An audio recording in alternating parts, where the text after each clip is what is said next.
Hello students, welcome to Gyaniketan. Today I am discussing fringe shift in the phenomena of interference of light.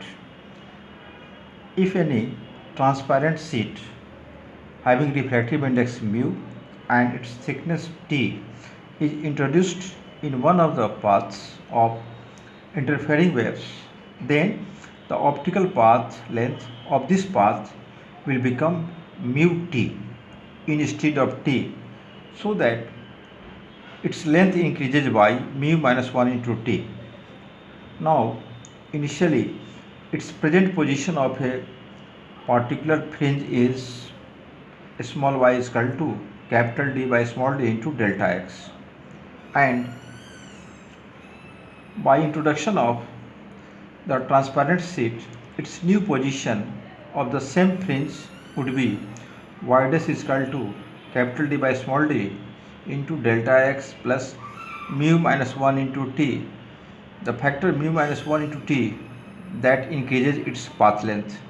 So the lateral shift of fringe, that would be y naught is equal to final minus initial, that is y dash minus y, that is equal to capital D by small d into mu minus 1 into t.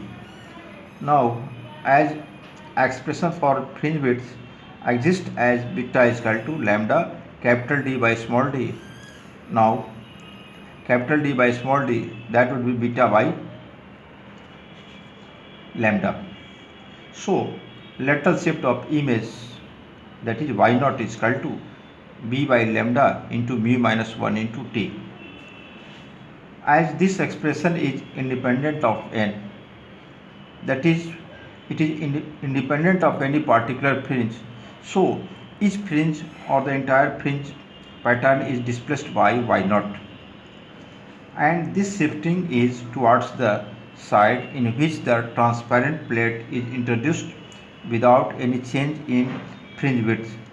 So, before introducing of transparent sheet, the situation was this, but after introducing, if it is introduced in the path of S1, then it shifts upward, and if it is introduced in the path of S2, then it shifts downward.